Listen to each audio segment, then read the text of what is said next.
Sefer Shemuel Aleph, we're up to chapter 16. Hashem says to Shemuel, Ad matai ta mitabed el Shaul, how long will you mourn over Shaul? Because the ended off last chapter, the Shemuel was mourning for Shaul that he lost his kingship. So he says, I have rejected him from being the king of Israel. Fill your horn with oil, and I will send you to the next king. Who's going to be the next king? From the house of Yishai Bet Alachmi. I'll make myself a king among his sons. Right? We say this in the Lachadodi, Bet Alachmi, right? Referring to David ben Yishai, right? So therefore, now, look what Shemuel says. Very interesting. Shemuel says, "Bayoman Shmuel ech elech v'shama Shaul v'hargani." Right? Bayomer Hashem eglad bakarti kach beyadecha v'amarta lizboch laHashem bati. Interesting. First of all, Shmuel says, "I can't go, Hashem. What am I going to do? What am I going to do about Shmuel? He's going to kill me." What? Shaul's going to kill the prophet because he's going to make somebody else the king? I don't understand. I thought Shaul said, "I understand I sinned." Shmuel already told him to Zaparol, you lost the kingship. So why is Shaul going to kill him? He understands the consequences of his actions. And second of all, look at this. Hashem says, "Oh yeah, you're right. He's going to kill you. Yeah. I understand. You know what? So we'll save you. I know how I'll save you. Go and say a lie. Say a lie. Abman. What do you do? Abman. You go say, take a heifer and say, oh, I'm just going to go give a korban. Because Shaul's going to say, Shmuel, why are you leaving? Where are you going? Oh, I'm going to give some korban. I'll be back. Really? Where are you going? You're going to go make another king. What are you doing? What is that? Why is Hashem telling him to lie? So here he says like this. That really, first of all, you see that Shemuel was mourning. Right? You see, he really cared about Shaul. Shmuel really cared about Shaul. And when Shmuel said, you messed up, and he rebuked him, he didn't do it like, you lost. He did it like, I care for you. He was even mourning for him. Like, I can't believe this happened. And really, you think about it, Shmuel and Shaul were very tight because Shmuel anointed him. When you anoint someone as a prophet, it's like you hired the employee, right? And look, the employee did a bad job. So the boss also feels dumb. You know, like, why did I hire this guy? Why did I make this guy? You know? Right. So therefore, Shemuel also felt bad because something came out of him that wasn't good, right? So he was mourning. And now Hashem told him to get out of mourning because a Navi cannot receive prophecy when he's mourning. We know that Yaakov Avinu, as long as he was mourning for Yosef, he couldn't have prophecy, right? So he told him stop mourning. And then Hashem told him, now we're going to go get David. Now the question is, why is Shaul going to kill him? I don't understand. What's going on over here, right? So they say that Shaul was now like all regular people. He wasn't in the status of a king anymore. He went down already. So therefore, what? So now his Yetzer Hara can get to him. Now he's not going to get in trouble for doing things that the king's not supposed to be doing. So we see that what? We see that that Shaul really lost his holy stature. He went from being the king, being someone who was the most humble, who was somebody who everybody looked up to, and now he fell. After he lost his kingship, he fell tremendously, and now he said I'm scared he's going to kill me, to the point where he's going to kill me. Look how a person could drop. Look how far a person could fall. And more than that, the sages tell us, Avera goreret Avera. One sin leads to another sin. So if you see somebody do a sin, it's not that, how did he do this sin? You have to understand that he did a sin before, and that's what caused him to fall to this level where he's going to be able to do this sin, right? You can't just go from here to do this kind of sin. A person who's here, he doesn't do these kind of sins. It means he did a sin, something else, he fell to this level, and then when he's on this level, he could fall to do this kind of sin, right? So let's say a guy goes and he does a sin privately, nobody sees. Why did you allow yourself to be alone with this situation, and you could fall?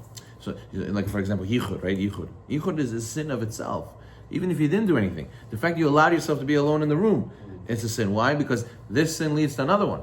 So it's not like, oh, how did he fall? It's normal for a person to fall when he's alone in such a situation. The question is, why did you leave yourself alone? Why did you break that fence The sages say this the snake, he stands by where? By the fences. When you break the fence, that's when you fall. So you don't ask, how did he fall? Everybody could fall. The question is, why did you break the fence that allowed you to fall? Therefore, we see that Shaul is ready to kill him. So the question is over here, the Gemara Sahim says that why is he worried?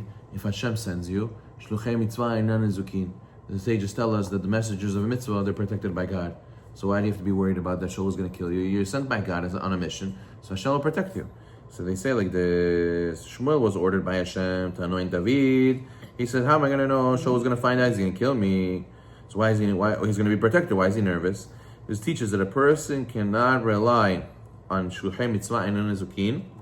You cannot rely on divine protection if you're putting yourself into a situation that's generally dangerous. Since it was likely that Shaul will kill Shemuel, he initially refused to go. So meaning, this idea of the messengers of mitzvah don't get damaged doesn't mean that you could go and put yourself in a war zone, nothing's going to happen to you. No, that doesn't mean that. It means that things that could occur on a normally safe path, maybe a freak accident might happen to me. No, don't be nervous. You're going on a normal safe path, everything's going to be okay. But don't put yourself in danger. If you put yourself in danger, of course, it's not. Well, you can't force Hashem to do a miracle for you. And also, it says Hashem told him to lie. What is this? It means that the Gemara Yevamot says that we learn that it's not only permitted, it's actually a mitzvah to distort the truth for the sake of preserving peace. So we see that what? We see that it's lying for the sake of Shalom Bayit. Yeah, you're allowed to lie. This is the case of Shalom Bayit with Shaul. Shaul's going to get mad, he's going to kill somebody. So you're allowed to go and lie in order to make peace. Okay, fine. One second, where is this?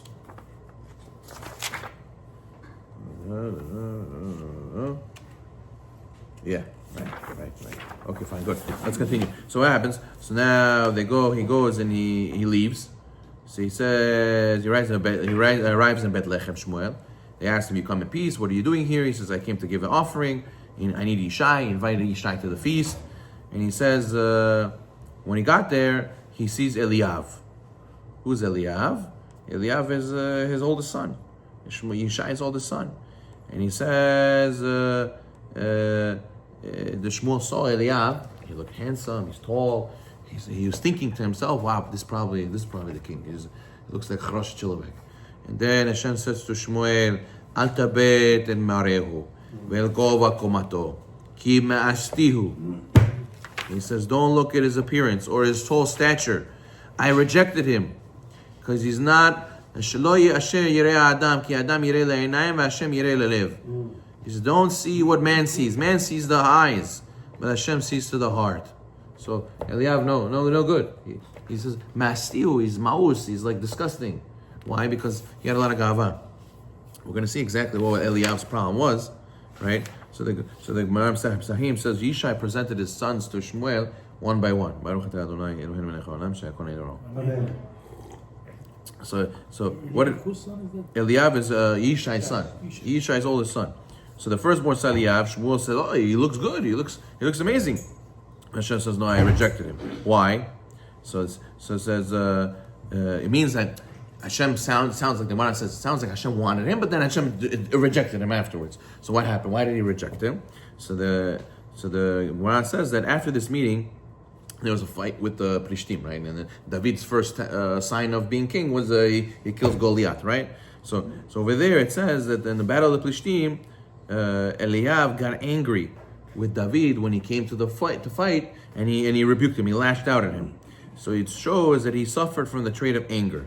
So Eliav already had gava, and a big sign of gava is anger. A person gets very angry, lashes out. So that was a fatal flaw for him. That's why Eliav, Hashem said, no, I rejected him. So you could be smart, you could be handsome, you could be tall, you could have all the great things going for you, but if your qualities, your midot, are not on par, to be the king especially, so Hashem rejected him. Was David's half brother? Yeah. What's called? I'm not sure. Maybe you could say even a full brother. You could say even full brother. Yeah. Now, it was a miracle. We're going to learn soon. It's a miracle that he turned out red, because nobody else Nobody else in his family was red. He was like the Hashem wanted him to look like as if he was mamzer for whatever reason. We're going to learn when we get there. But the point is that he was his brother, and Hashem pushed him away. Hashem didn't want him. Now Shemuel, interesting. Shemuel thought that he was the one, and Shemuel's a prophet. So how did even Shemuel get duped, right? So why could he make a mistake? So over here, this is something to do in the future. Meaning, you just met the guy. How would you know that he has anger? You wouldn't know he has anger. From where do you know? Right? The sages tell us you could 3 ways to check: his cup, his wallet, and when he gets angry. That's how you check who the person is. But otherwise, how would he be supposed to know?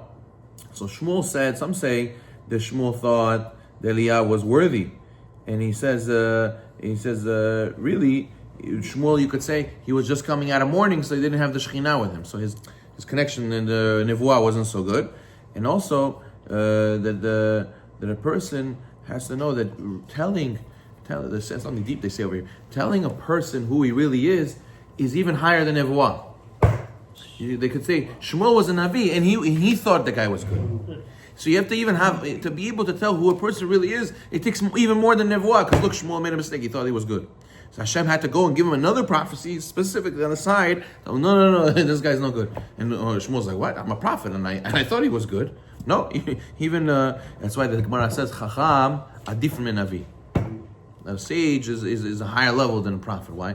Prophet, he receives, and he has to interpret what he receives. But Chacham, he uses his own intuition, his own logic, and he comes to the same conclusions. So, and he understands more. So, a Navi, anyways, he has to use some of his wisdom to understand what Hashem's giving him. But the Chacham, all of his wisdom he uses and internalizes it. So therefore, that's why he was able to say, Hashem was telling him, you didn't realize what you were doing. The Midrash says that Shmuel actually took the horn and he was ready to pour the oil on the Eliyahu. He got so excited, and then the oil was like, he was like a magnet, like pushing him away. He was like, "Oh, what is this?" And some say that's how he understood that Hashem was telling him that it's not good. And then when we see David, what happens? All of a sudden, it started going by itself. He's like, "Oh, this is the one, right?" So therefore, let's finish up over here. He brings Avinadav, second one. Hashem says, no good. Then he brings Shammah. Hashem says, this is not the chosen. Lo b'zeh b'char Hashem. Yishai presented his 7 sons. Shmuel said to Yishai, Hashem has not chosen these. Who are these all the boys? Yishai says, what else is there? The youngest one still left. He's tending to the sheep. Bring him. And then he was ruddy, with fair eyes, pleasing appearance.